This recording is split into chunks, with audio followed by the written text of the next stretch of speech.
Hello and welcome to ConnectedLearning.tv. This is our 29th webinar in the series. We have a fantastic lineup today. Our special guest is Jabiz Raisdana, and we've got a really wonderful panel for you. If anybody who is watching this has suggestions for potential webinar topics for the future and or guest speakers, we welcome you to use the feedback form on www.connectedlearning.tv.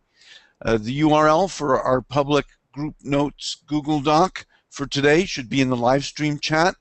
We welcome your assistance in capturing highlights and sharing resources related to today's topic that will be available for the indefinite future. Please visit Jabiz's webinar page on www.connectedlearning.tv later today for a full recording of this webinar, a list of the questions asked, a list of the resources mentioned, and an archive of the live stream chat. And we welcome you to continue today's conversation on that page, as well as through the Twitter hashtag #ConnectedLearning. We also wanted to let everyone know that the Connected Learning Research Network has launched a survey study competition to show how youth are learning in connected learning environments. They're looking for 30 to 40 groups to participate. The link for more info should be in the live stream chat. So Jabiz is somebody I've been following avidly for a couple of years now, ever since I discovered his handle on Twitter as Intrepid Teacher, which indeed he is. He is currently an English teacher at the United World College of Southeast Asia in Singapore. As an amateur writer, musician, photographer, filmmaker, and all-around provocateur, he is persistently preaching the gospel of sharing and open expression for students and teachers alike. He is also a self-described intense and passionate storyteller. So today he's going to talk about, and we're going to talk about, authentic student blogging, empowering student voice in the social media age. So before Jabiz talks, I would like our distinguished panel to introduce yourselves. So why don't we start with you, Alan? As I remember to turn the microphone button on. Alan Levine, Cogdog blog. Currently I have no affiliation. I'm kind of a freelance, but been in higher education and playing around with technology for, oh my God, 20 years. That's scary. And I've met everybody here in person except Bud, so you're on my list, Bud.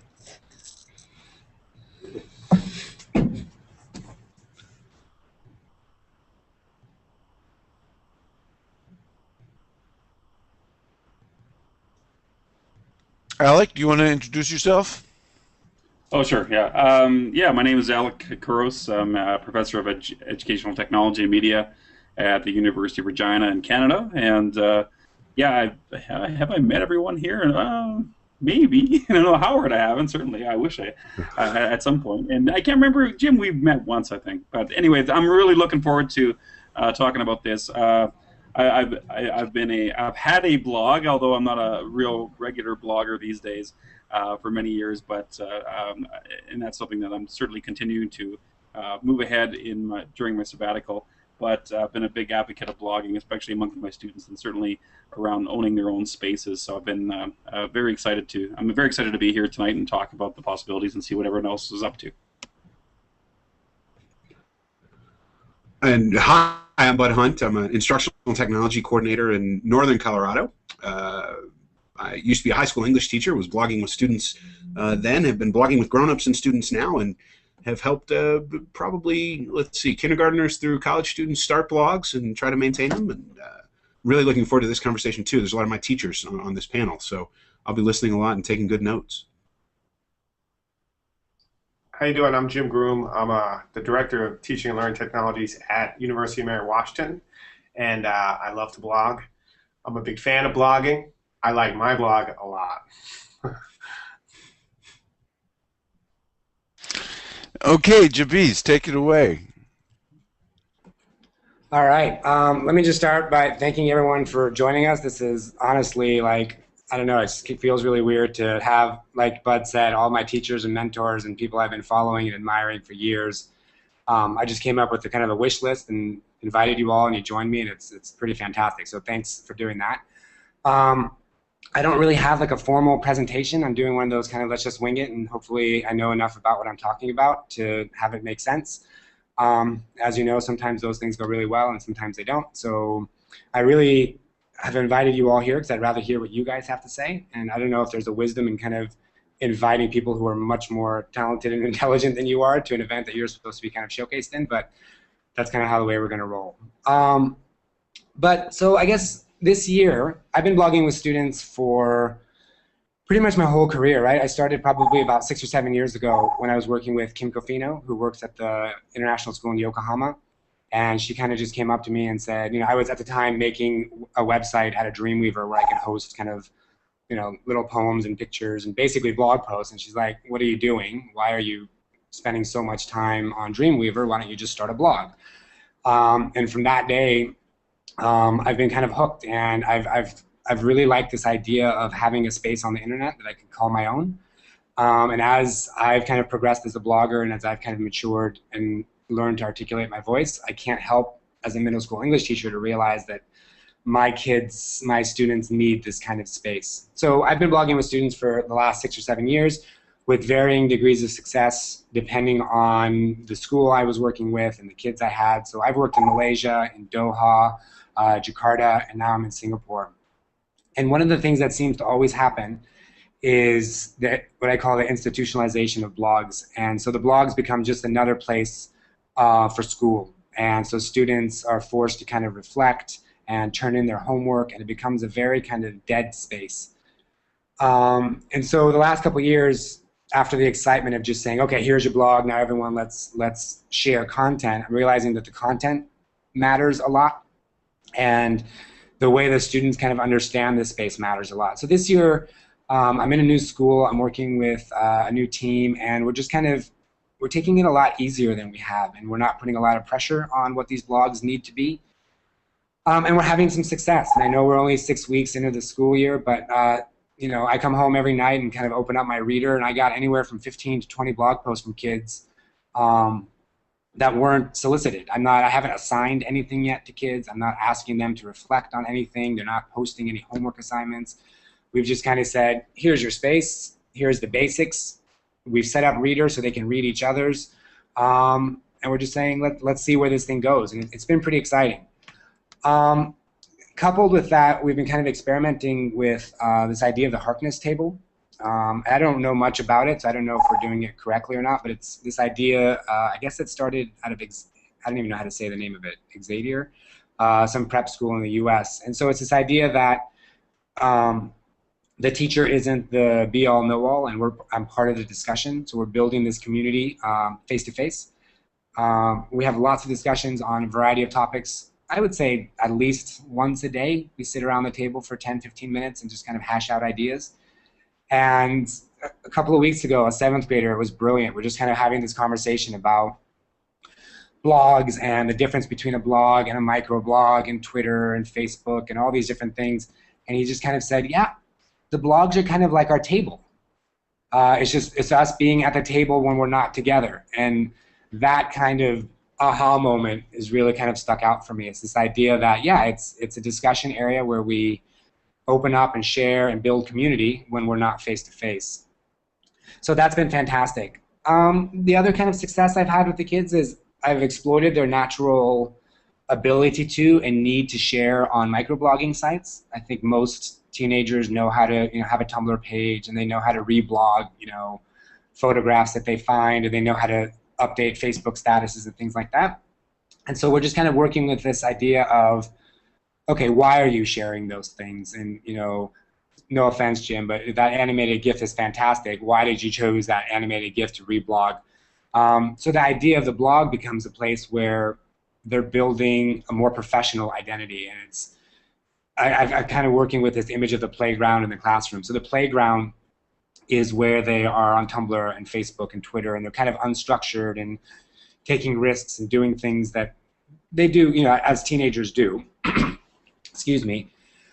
Whereas the blog is more of a place where we come together and kind of analyze those things and say, okay, if you like this music or you like this song, let's write about it, let's unpack it, and let's give it a little bit of depth and put a little meat on its bones. So I don't know, I just want to show you guys a couple of things that have been coming through my reader. I'm going to try the screen share so you can get a little visual. Let's see if that works. Hold on one second. Yeah, you guys can see that now, right? You see? So can you guys see my screen now? Anybody? Yes. Okay.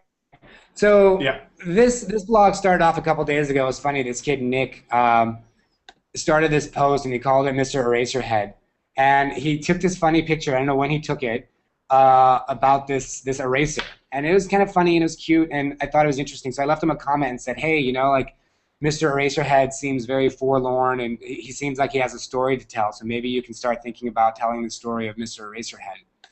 And so he took this.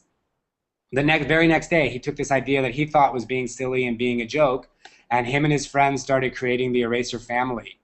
And so the Eraser family suddenly had a picture and a pet dinosaur, as you can see, and they created a blog for it. The very next day, their own blog. And so now the Eraser family, there's nothing here yet, but he's assured us through all the hype that he's trying to build to stay tuned to this site so we can hear the stories of the Eraserhead family. So that's one example. This student, Wendy, who's also a grade 7 student, who's an amazing illustrator, she designed this header here, if you can see it, and sells some of her work on DeviantArt, I believe, has chosen to share her artwork. She hasn't done much writing, but she's sharing posters that she creates with little poems beneath them. She's built in a little prologue for a book that she wants to share with us eventually, and she's tied the illustrations to that. Another student here, Tanisha, has written just 2 posts, but as you can see, the design of all these blogs is fantastic. They're really kind of conscious of how things look and the color schemes, and we've talked a little bit about this, but I haven't really taught it much. So she wrote this beautiful post about how she loves cherry blossoms and how she loves candles and how she thinks that her friends are different candle characters. Kahan here is sharing a 1-part story that he's written that, if you can see, it goes to about 4 or 5 pages. I've had several students who have shared giant blocks of text and stories they've obviously written before, but we're just waiting for an audience.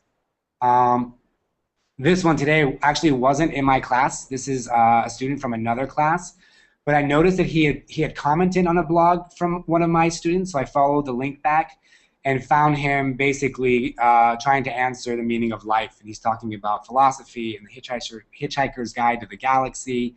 And he starts off with this introduction that's just hilarious, right? So I'm going to read it to you. It says, blogs are meant to be about life, right? So today I'm going to treat you, my lovely readers, 33 page views, let's party, to a philosophical post. And just his kind of ability to kind of understand an audience that may or may not exist, and his playfulness with language I thought was really, really interesting. I have a student here who's doing, so far he's put 4 posts, and every single one of them has been kind of, I don't even know what you call this, text art, where he uses punctuation to create images. Another blog post here is another story. So I'm going to go back to the Google Hangout, because as you can see from my browser, I have 20 of these things I was ready to share with you guys, but I think you get the point. And so what I'm left asking is, where would all these stories, where would all these blog posts, where would these illustrations, where would they live if we had not given these students these blogs? And that's kind of the crux of what I'm finding really valuable, is that all we've done is say, hey, here's a space. Take it seriously. We're going to use it to kind of learn how to exist online. We're going to use it to learn about Creative Commons. We're going to learn it to learn about design. We're going to use it to learn about storytelling and etiquette and how to, comment. We're going to use all these things, but for now, it's our classroom. It's our table. Have fun. And it's been amazing. And so I'm kind of have a reignition in my love of blogging. I think in the last couple of years I've been kind of burnt out on it. And so when I was asked to do this webinar and asked for a topic, it was just natural that I said, hey, let's talk blogs, because I think they're as important as ever. So wow, I just talked nonstop for like 6 minutes. I'm gonna take a breath and Howard, go. Who all wants to jump in on this here? If not, I will pose a question. Many times student blogs are dull and boring. How do you encourage the creation of authentic spaces for students to reach their potential?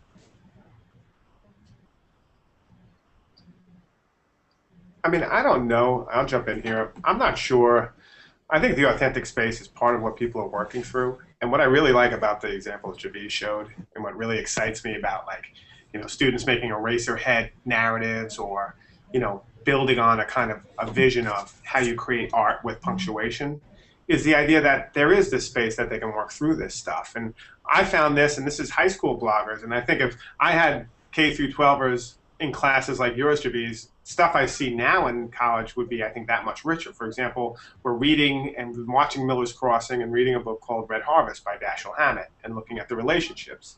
And what was interesting to me, and we've seen it in DS 106, and I'm seeing it again even in a different class, is the way in which students use a quote, a meme quote from Futurama to emphasize a point, which is a visual, or to use like a series of sets of animated GIFs to emphasize a point that they're reading in the literature. And I think that ability to be not only free form in their discussion and thinking and kind of reflection on this work, but also to incorporate media into the text in new ways, allows us to start to see this kind of new beast emerging.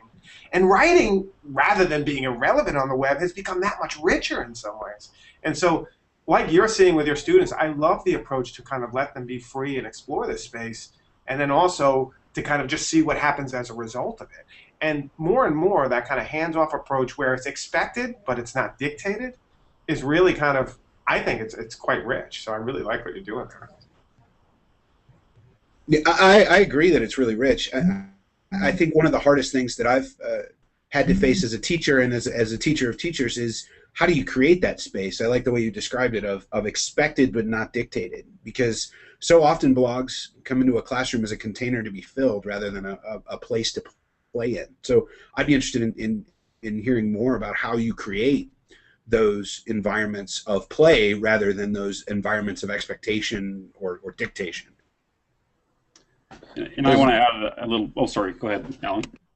No, let me stomp all over you. There's a bit that Jabiz is doing that's pretty subtle in the gentle encouragement, because I mean, when you go in that space without like any feedback, and that's people's first reaction is, why am I writing in this space that no one is there? And even the facetious one where the guy joked about having 33 readers. I mean, all of us have written posts like that probably, where we kind of do this self-effacing thing. But that's the reality when we go in. And what I find with the students, that I'm teaching on DS 106 and constantly, is they come in with this assignment mindset, and their writing starts off a lot of times in that stilted, here's my assignment, this is what I was supposed to do. And it's kind of this lot of back and forth with going back, like, you're free to change the rules here, and you're free. We want you to talk about not only the thing you produce, but what was the influences and why you're doing it and what is the meaning. And these little things happen where students start blogging about things that aren't part of the class, or they start riffing off of each other. But it happens at these different paces. But to me, the essential part is them knowing that there's someone there and listening. And anybody who's been blogging knows the power of that first feedback, that comment from someone they don't know. And I think that thing of being acknowledged, and that you have the sense that someone's listening, even if it's 1 or 33 people, is the magic juice. Interesting story on that. We had a grade 7 student who wrote a blog post comparing blogging to Minecraft. And he was saying how, like, in Minecraft you have this empty space and you can build it and work with other people to build different things. And so he had brilliant prose, and like all of us were kind of freaking out that the 7th grader articulated himself so well. So I was trying to give him that encouragement, so I wrote him a pretty lengthy response, as did the other teachers. Our principal did. I sent it out on Twitter. Next thing you know, this kid got 26 comments, and like all his friends are congratulating him, all this. He's getting all this hype, and we're like, okay, this is great, this is great. And then he went to his teacher, who's Paula Ginter, who I work with, And he was kind of in a state of panic. And he was like, I don't know if I can write another blog post. Like, my first one was a huge home run, and like, how am I going to top that? You know, I got 26 comments. There's nothing else I can do. I'm done. And we kind of joked and we said, yeah, but these are the things, you know, as bloggers, I think we've all gone through that, where either you pour your heart and soul into a post and crickets, no one reads it in comments, and you're kind of crushed, or you get crazy responses. So this understanding of, like you said, that it's a play space, but suddenly, hey, if you're creating quality content that resonates with people, it attracts an audience. And I think understanding that and working through that without being obsessed with page views is really, really important for the kids I'm working with.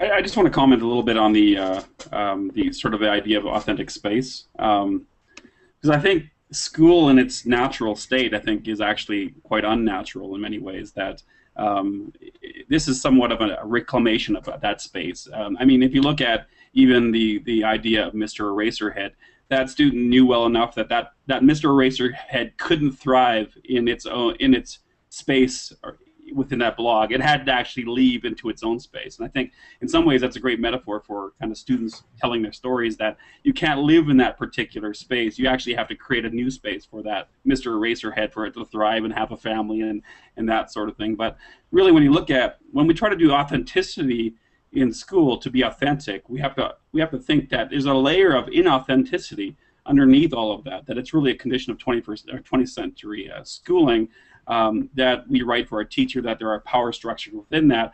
And until we can actually claim our own spaces, until students can claim their own spaces, I think they start to re-examine and perhaps repurpose and relook at and restructure power as it is. And so in terms of audience, for instance, rather than always writing for the teacher, I mean, there's something to be said about things called binders and leather-bound notebooks. You know, that idea of binding knowledge in these spaces that are really only available for your teacher to see. But once you unbind, when we start to look at the unbounded classroom in some ways, that is part of what you see in terms of, I think, blogging, just taking these spaces and seeing where they live and thrive.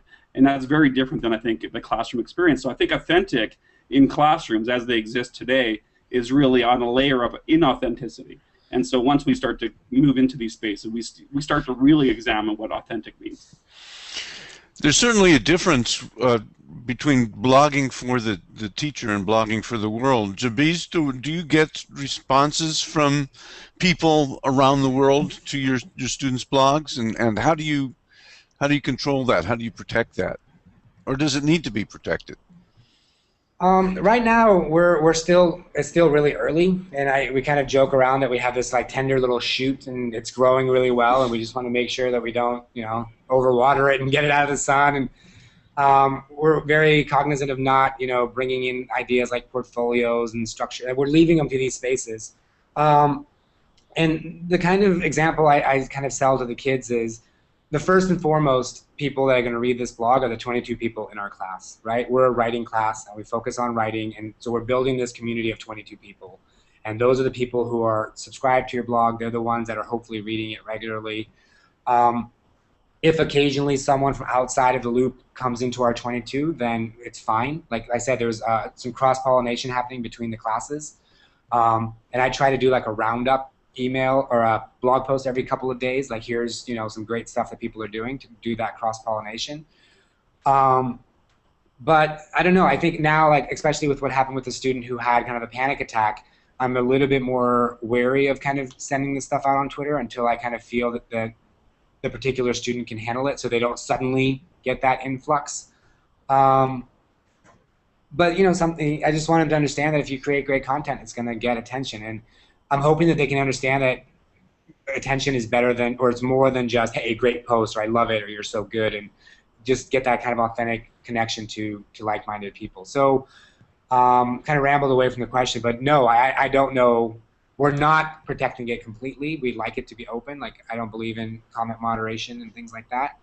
We're just kind of taking it one step at a time. And I'll add, although I talked about the audience and the importance of that. I know personally, for me, when I sit down to write something, it's totally about me, and it's for me, and I get lost in that. And for me, like I get something in my head, and that's the only way I can sort of deal with it. And primarily, that's the main reason why I sit down and do that. You know, and that everybody's going to come in with all these different motivations. So all of a sudden, a kid figures he's got this platform to play out the Eraserhead family, or someone to practice their different artistic skills, or just someone to write in a space, to put their words in a place where they can come back and organize it. So there's so many different motivations that we play with. And part of the magic is, Jabiz, is obviously we don't know what's going to happen. So, you know, it's always this kind of thing of like not being able to assure what's going to happen, but being willing to risk it and put that thing out there. So, you know, it's going to be a lot of pull and push for you with these kids, you know, between the internal, the external things, the internal, external frustrations, and it's really exciting. It is. I'm glad you mentioned that, Alan, because I often counsel people when they're starting blogs to if they're not going to write for themselves first, they shouldn't bother. Good content all the time never gets an audience. And if you're waiting for that audience response to be the thing that keeps you as a writer or as an artist or anything else, I think you miss the opportunity to do what's good. I think writing for yourself is a good place to start. And I wonder about a lot of writing projects that I've seen and blogging projects where the blog is new, it's novel, it's exciting, and then it dies. One of the things, Jabiz, that I love about this community that you're building as a classroom writing community is that you're looking after each other, you're paying attention, you're thinking about sustaining it, and I wonder what that looks like in the second year and in the third year and in the fourth year, so that blogging becomes a habit and not a series of events. Yeah, one of the things that I'm interested in, and I've kind of, I mean, in my own process of blogging, I kind of adhere to a William Faulkner quote. Basically, unless you're ashamed of yourself now and then, you're not honest. And I think there's really a kind of truth to that, and that, you know, I blog, and I know a lot of people may or may not like what I have to say, or may not like how opinionated I am, but I think that ultimately I feel like there's an authentic space, and doing that on my own space, on my own namespace, on my own server, liberates me in some ways, because I don't have a disclaimer on my blog like this is not what UMW thinks, because I feel like this is an extension of my voice outside of who I am as a worker and who I am outside of those power dynamics. And like Alex said, and he said it right, is those power dynamics exist far more kind of concretely when you're doing it for a class on a school blogging platform with a particular goal in mind related to a class and to a grade. And how you kind of disaggregate all that to be an expression of who you are as a person over the course of your career, maybe as K-12 or maybe as college, is a cultural shift, right? And it's something that has to be part and parcel of a much larger question of, I'm going to blog for this class. I mean, I've seen so much blogging go bad with classes when it becomes this prescriptive idea of, you have to blog as part of this class, and this is what you're expected to blog. And if you don't blog this, you will be docked X points. And I think what UMW is trying to do, and I think it might be a failure, I think it's hopefully a good failure, is we're trying to give people their own spaces and say, do that here, maybe as part of this class, but beyond. And not everyone will do it.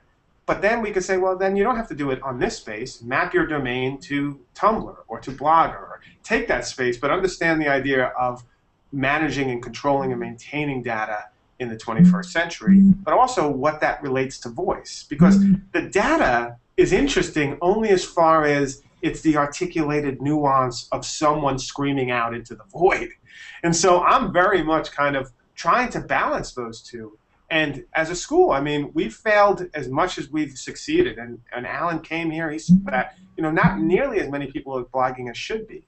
But it's actually, there's at least that kind of notion that we have a vision of what it should be. And like you, we're battling towards that, you know, up a hill. But I think at some point, you know, this notion of voice and the kind of idea of space will click. I want to believe it, at least. I agree with you. I just want to push back a little bit on the use of this authentic, inauthentic dynamic of school and not school. I think school situations we write off too often as saying they're not authentic. Well, they are authentic. They're real. What we don't talk about is the power relationships, the structures, those types of things. I mean, if there's one thing I would like to say about writing for a teacher, it's that sometimes you do have to write for a teacher, just like sometimes you do have to write for a boss, just like sometimes you do have to speak truth to power. And creating situations where we pretend that is a fake situation because a teacher contrived it. There are plenty of real-world situations that are fake because somebody in power contrived them, and I hope we're teaching our students how to respond and react in those environments. So I'm not willing to say that all school writing is inauthentic, nor am I willing to say that that's what you just said, Jim. But I love the idea of creating an environment that is both for the class but beyond the class, and can be and can't be part of that process. And that's a really difficult thing to create. You're talking about a very fragile ecosystem that I think is really important. You know, in regard to beyond the class, I think that a really significant difference that the medium makes is one that speaks to voice. Well, I'm dealing with college students, and I tell them to think about the difference of the person in their head they're writing for, other than themselves. The difference between an audience and a public. And an audience was the olden days when, you know, only published writers got to speak to people. An audience is passive, and you broadcast to them. A public they could comment right away, or they could link to you, or they could dispute what you have to say, or they might even join you in some kind of collective action. So I think, just in terms of preparing people for dealing with a world that has a much more open boundaries than it had in the olden days when you just performed for the teacher or maybe just the other students, that thinking of a public, particularly if you have a niche interest that you're blogging about, there are other people who share that interest, and not only are you feeding them, they may feed you.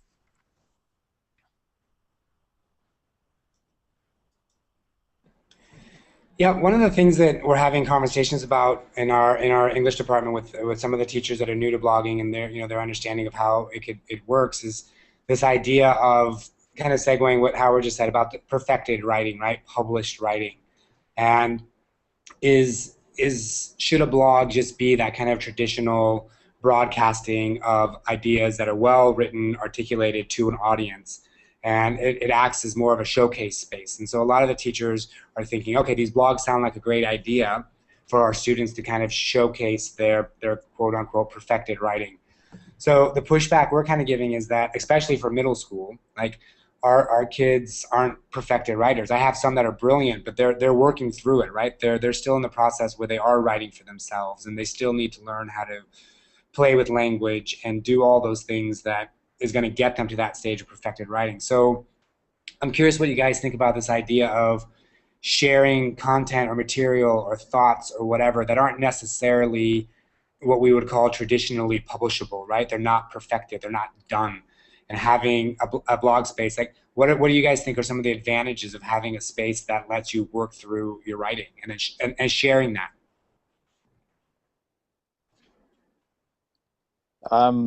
Totally. That's well, the first thing is we have that choice. I mean, if you want to make it the space to publish these polished fine works, that's the way you frame your space. But to me, I mean, and it's the whole thing again with students doing these creative assignments. They get so focused on getting the shiny thing done, and to me, it's more interesting. Is like, how did you get there? You know, what's the story behind the story, and what's your thought process? And that's where the blog space is. So, you know, I know people who like write drafts in their blogs and like keep them there for days. And for me, I can't do that. Like, I got to sit down, I got to start, I got to finish, I got to be wrong.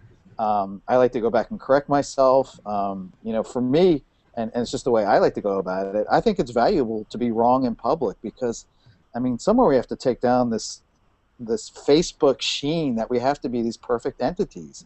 I mean, to me, let's be human out there. And let people see the full range of our development. I mean, and that's what I like to see in blogs, but that's just me. And that's tricky to negotiate. I mean, I think we, as experienced bloggers, I mean, I'm 6-7 years into a blog. You guys are as long, if not longer.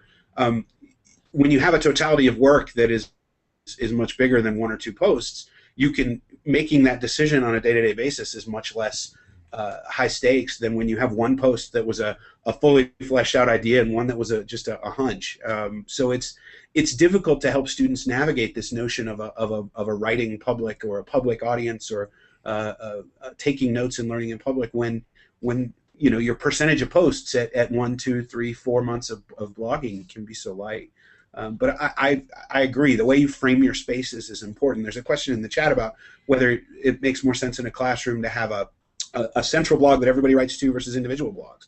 And that's another question of purpose. What do you want to accomplish in these blogs? I mean, I tend to, I'm a drafter. I have 150 odd drafts in my blog account right now, things that I wrote a few weeks ago that I want to come back to, or ideas that I just needed a place to write and I didn't have anywhere else to put them, and they're never going to see the light of day, except that they're sitting on the internet in a private capacity. But being intentional about what you're doing with these spaces makes a lot of difference, and it's important to think about.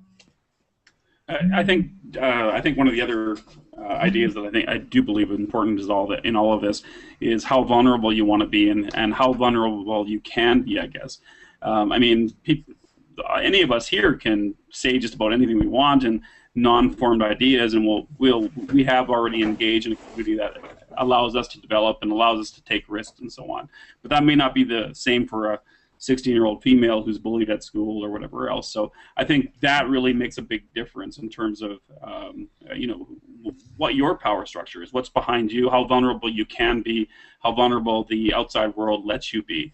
And I think sometimes people will create these anonymous spaces, and I have all sorts of thoughts around whether anonymity is good or bad. It's usually, I think it needs to be our choice, but I think it's really important to understand. Yes, we can have these fully formed ideas, or we can have these sort of drafts, these ongoing drafts. But it really comes down to that person in terms of how able they're able to create that vulnerable space for them. And I think I wish Melanie McBride was able to make it here, because I think she could speak to that in some really big ways and in some important ways. Going back to a point that Harold made that I thought was actually pretty interesting is this notion of niche blogging. And one of the things that kind of was always interesting to me to watch when students emerged as bloggers outside of maybe a particular class or even as part of it, but then it built out of it, is the idea of writing to a particular idea or theme or interest they have. And for example, a student who gets into anime, it becomes a blog where they blog a couple of times for a class, but then they see this as a platform where they can talk about their love and that they can actually understand what it means. And for me, always the most compelling blogs, the blogs I still follow from students who are here, always seems to be about that niche blogging, that blog based on a particular kind of space that they're interested culturally usually. And it usually is interesting how much they define who they are through their talking about the culture they watch and think about.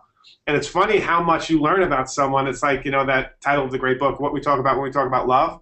What we talk about when we talk about, something else, technology, film, anything, is you're talking about who you are and that kind of expression. And, it's funny how much the niche blogging is usually anything but niche. It's usually very much about, who you are. But the other thing is, how do you manage things like Tumblr and these microblogs where you'll have people who are amazing, but they get on this one theme. Like there's this recent microblog I saw called The Animated History of Music. And it's just animated GIFs of album covers, or particularly from the 50s, 60s, 70s, 80s. And it's amazing. But there's no sense of the author in that. That is just pure artistry. And I kind of like how, depending on the space, I have things I'm interested in. I want to get to the bottom of people. But depending on the space, there's so many ways to be authentic just in relationship to an idea, and never even appealing or letting yourself open to the public, but still putting your artistry out there. So it's interesting just how many possibilities there are when you really start thinking about blogging.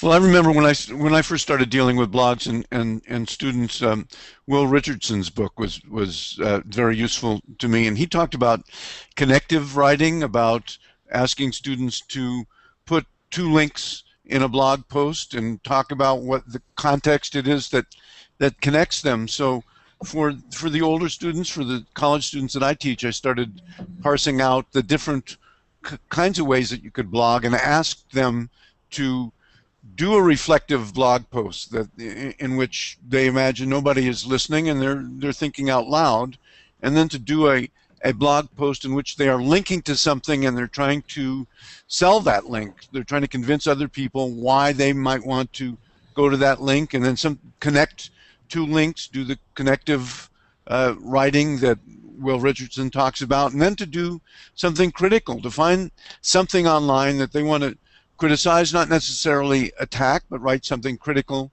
about and link to it, and even to advocate something. If they've got some kind of cause, whether it's, why can't we skateboard downtown, to use their blog to try to talk to others about that. So I think there are genres, and in the beginning you just want to get it flowing. But after it's flowing, I think that there are a lot of ways that you can introduce students to different ways of blogging, and some students may really take to those niche blogs that connect to something they're passionate about. Others may want to just find links that others might be interested in. There's a lot of different ways to go with a blog.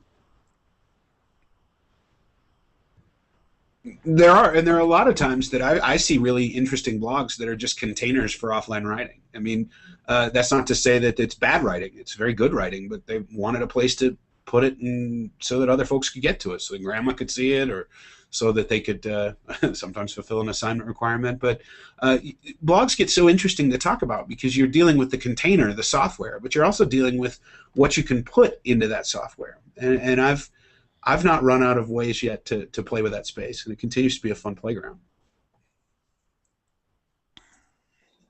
Yeah, I really like, I forget, I think it was Jeff Plowman, who's the IT coach at our school that I work with, said this, that blogs feel like a home.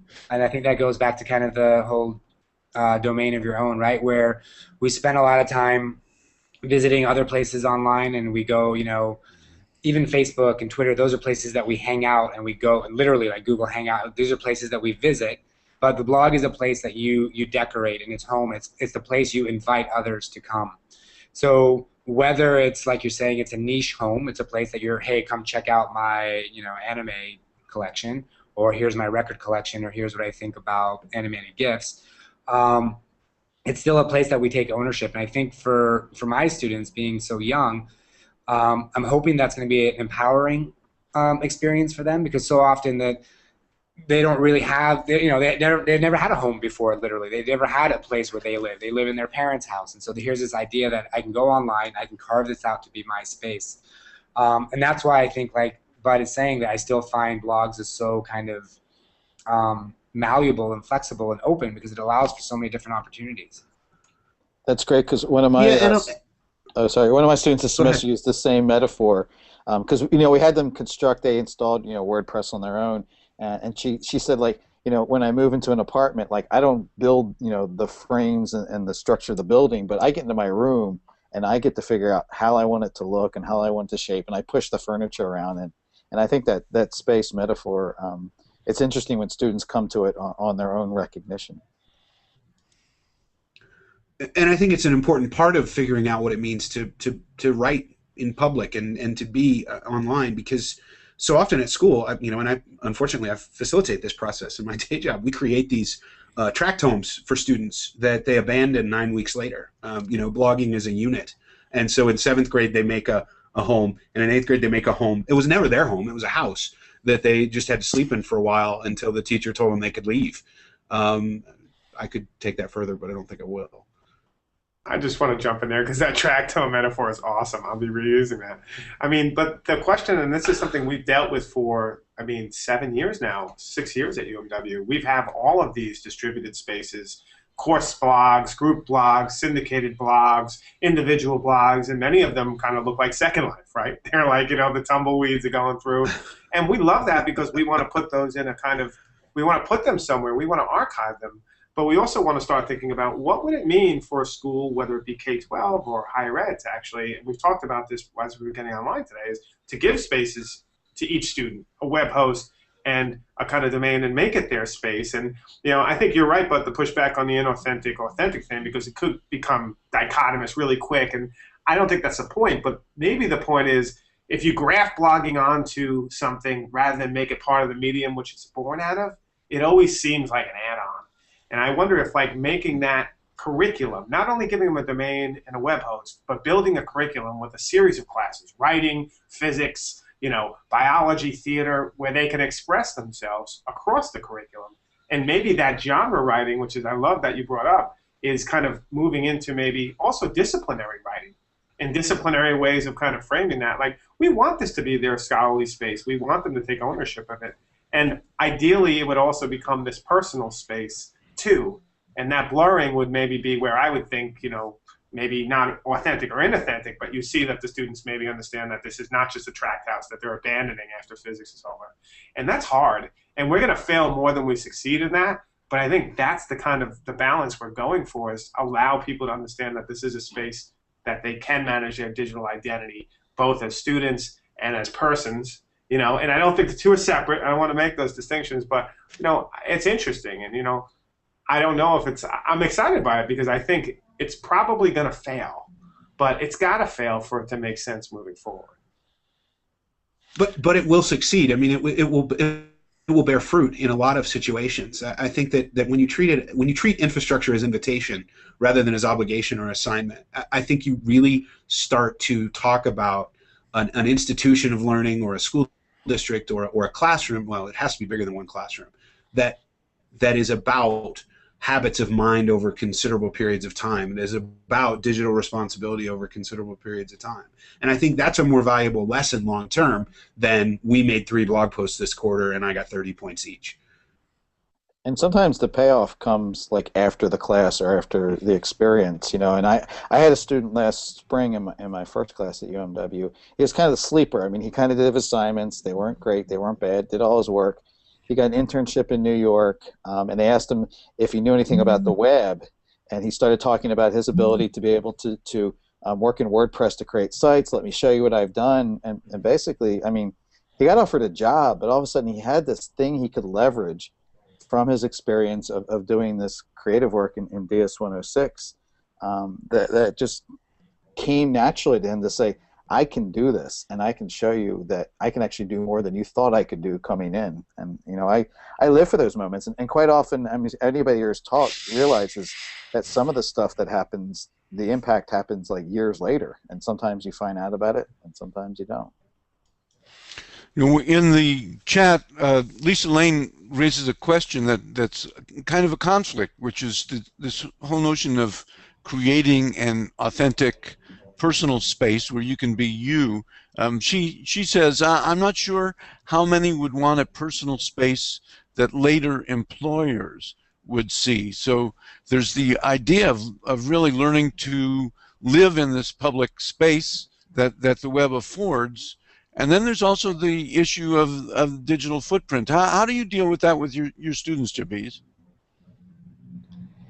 I mean, I think it's interesting just looking at the panel. We have a lot of kind of proponents of open and vulnerable and all those types of ideas. And I mean, I think my initial gut response is that the world is changing. I think we're still stuck in this idea that employers are like, John Hamm from Mad World or Mad Men, just kind of dictating, based on one thing that they see. I think employers are soon going to be this generation of people. I mean, pretty soon employers are going to be graduates of DC 106 and my students. And this idea that you make one mistake online and your life is ruined, I think is slowly starting to end. But my thing is, like we had this conversation a couple weeks ago with some parents and teachers at our school, this idea that I wouldn't want my 14-year-old brain online, right? Because it's not fully formed and it's not ready to be consumed by employers or other people. But what I'm seeing from these 14-year-old minds that I'm interacting with every day is like, yes, you do. Like that 14-year-old mind is just as much as a part of you as your 20-year-old mind, as your 25-year-old mind, right? So I think I like this idea of if we take ownership of the space and it does become our home, and you invite, for example, an employer to your home, you're not just going to show them one picture on the frame and say, here's me at my best. You're going to show them around the house and say, hey, here's where I was, here's a photo album of me as a kid, here's the books I read, let me play you a song, let me get you some food, and you really become hospitable, right? And maybe I'm an idealist, but I think an employer that sees you as a whole person, it's going to be ultimately a better match anyway, right? Because let's face it, if you have everything on a CV, it's all kind of contrived and it's things you want to share. And you would think that as employers, I almost dare employers to Google me now. It's like, you want to hire me? Go ahead, Google me. There I am. There's everything I've done. There's everything I believe in. There's me. And so I'm hoping that we can kind of push students to feel comfortable. And it comes back to what Jim was saying, this idea of blurring that line of academic and non-academic, professional and personal, and who we are online and offline. All these big things are happening, and I'm not sure what the answer is, but it's exciting stuff. One of the tricky things. Well, it's. Go ahead. I just wanted to bring up a contradiction about. I mean, often I talk to so many teachers, and they'll say things like, "I'm sure glad Facebook and YouTube wasn't around when I was a kid." And we often, and there's that contradiction that some of these people are your employers, but they don't want their kids to show anything online. And so there's that I guess that idea that we all have something that we did perhaps in our past that perhaps we wouldn't want online, but at the same time, once it's visible or once it's online, it would just destroy our career. And I think there has to be much more honesty around this, because we end up with just these sanitized profiles. But I guess the one thing that perhaps we haven't looked at is I truly believe that to have some sort of space online, a blog or something that is yours that kind of explains who you are, is going to, in many ways, beyond getting a job, give you better success in what it means to learn today. I mean, to become a networked individual, to actually be able to leverage other connections, to participate, whether it's an informal or formal learning opportunity, to participate in a MOOC or whatever you want to learn, but for people to be around you, to be able to look at your space, to develop a sense of trust, to be able to work with you differently, to understand who you are. I think there's always that learning relationship, because often what we do in schools, before we actually even get to learning in groups or with is we get to know each other. And I think that's one of these things that if we're going to learn with strangers or people from around the world, that our blog gives us a space to get a better sense of who that person is, whether our views are compatible or incompatible, and just kind of put out a space that allows us to learn better with others. And so that sense of blogging as hub or core, the first thing that comes up when you Google, is not just about employers, but the idea that it gives us a space to launch from, to learn with others, and to get to know the world a bit better from that particular vantage point, the vantage point that we control. Isn't that like the ultimate reason why we want to have people build their own space? Because all this worry about the negative thing that happens, I mean, the space is where we get to counterbalance that. We get to create the way we want to be represented in the world and show off all the things that we have done. There's always the harping on the embarrassing photo. I'd rather see like this pile of accomplishments and creations and things that people have done. And to me, that's why the personal space is so powerful. It's because we get to decide and we get to shape that, and that is the antidote. I think that's true. I think that is the antidote. I think that is the opportunity to say more. Again, that the more you do it, the better situation you're in when the bad thing comes. But I also think that one of the things that's tricky for us to realize sometimes as teachers, as the people assigning work or asking folks to do things, is if we want our students, and I identify as a writing teacher, I want my students to make rhetorical choices. I want them to choose what they write about and what they don't write about, and when they write and when they don't.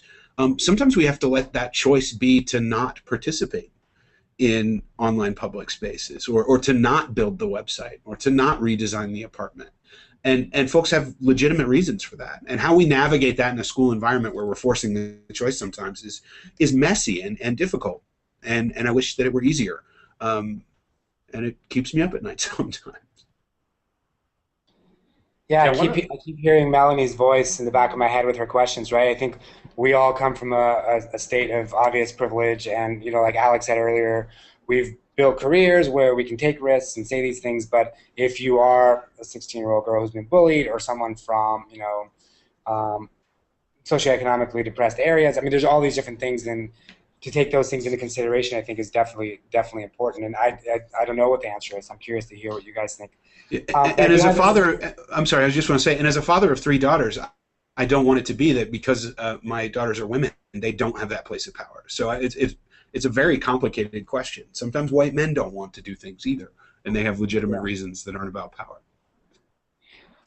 But for the kids I work with at their age, and as they're starting to form identity and find voice and different ways to express themselves and whatnot, I kind of use this analogy of the sports, right? People seem to understand sports references. But if you have a kid, for example, who maybe isn't the greatest basketball player, and you know, are you going to put them in the game? Do you force them? Do you kind of give them that nudge as a coach that says, hey, you know what? At some point, you got to get in the game. You've been practicing for a while, and you might miss the shot, and people are going to laugh, and it's going to suck, and you're going to be depressed. But in order to learn to play basketball, you got to get in the game.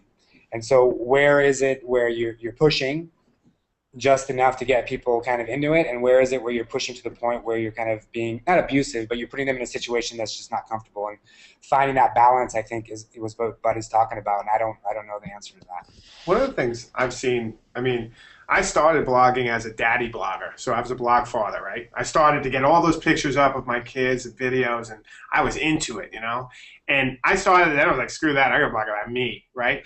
But the bigger question, and one of the things that I kind of think about, and John Udell talked about this in 2007, and he had a presentation called The Disruptive Nature of Technology. One of the things he said that is really kind of, I'm working on it, thinking about it a lot is, you know, the blog is a space, obviously, where you can frame yourself in a whole bunch of different ways, and we talked about this, but one of the things we still don't have, and the blog early on for me became a kind of, you know, a stand-in for, was a place online where I could manage and control and push all this stuff up.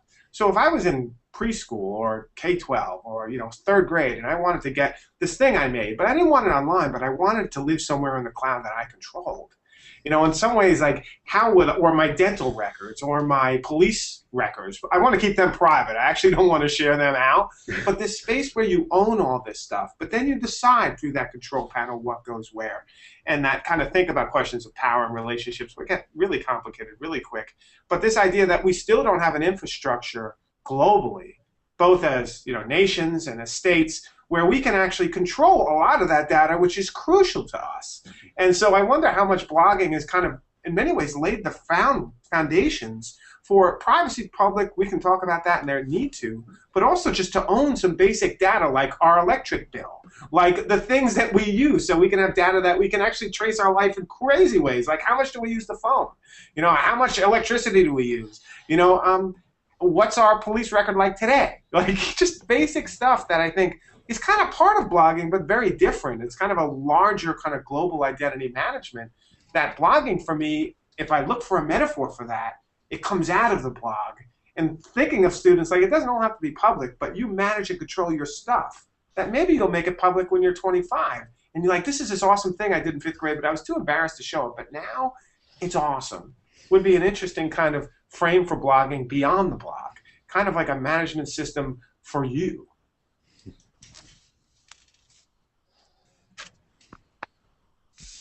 We've got a couple of minutes left here, so here's your chance to get in anything you want to say about this business. I'm for it. Well, you know, I just want to say that the whole power issue, implicit in the power issue, is that I'm the teacher, you're the students, I give you the grade, and there's nothing that either of us can do about it. It does seem that Jabiz succeeds in empowering his students to act in ways that students who are not heavily aware of the teacher wants me to do this are able to act. Any tips on how you are able to do that other than just your personality? I think it's giving them ownership of the class, the whole concept of the class, right? Not just the physical space, but giving them ownership of, like one thing we're working on right now is this idea of a teacher rubric. So I'm having my students create a rubric to assess that I can assess myself on. So they're going to identify the criteria. What do they think are 5 things that a good teacher should be doing? And then they're going to create a 1 through 7 scale. So, for example, if they decide that fairness is something that a teacher should be assessed on, they will let me know what a 7 in a fair teacher looks like and what a 1 looks like. And so I've told them is we're going to create this rubric together, and then I'll assess myself on it every couple of weeks, and we'll see how I'm doing. So often we just we talk about the whole sage on the stage and that whole metaphor, but even when we try to kind of empower kids, we still come to them with our ideas and our kind of way of thinking. So I'm just trying to use our physical space, our blogging space, our classroom space as a way to say, hey, you know, you're involved in this process. It's not me and you, it's us. And so I think that tends to help. And it's only been 6 weeks, but if you have a system, a curriculum that operates like that from grade 1 through 12 or K through 12, you're going to get some kids who take ownership of their education, and they'll be ready to go. So it can't be pockets of classrooms of teachers doing this. It has to be a school ethos and a school kind of philosophy. Well, I think that's a great place for us to wrap this up. Our next session will be Tuesday, October 2nd at 10 a.m. Pacific Time, which is 1 p.m. Eastern Time, with Nirvan Mullick, the director behind the Canes Arcade video. We'll be discussing the importance and power of play. The recording of today's session and the notes that we've taken, the chat, will all be up on the connectedlearning.tv site today. So thank you. This has been a fantastic group. I wish we could do this for hours. Maybe we can do it again. So thank you all. Thank you. Hey, thanks a lot. And thank you, Jabiz, too, for pulling this together.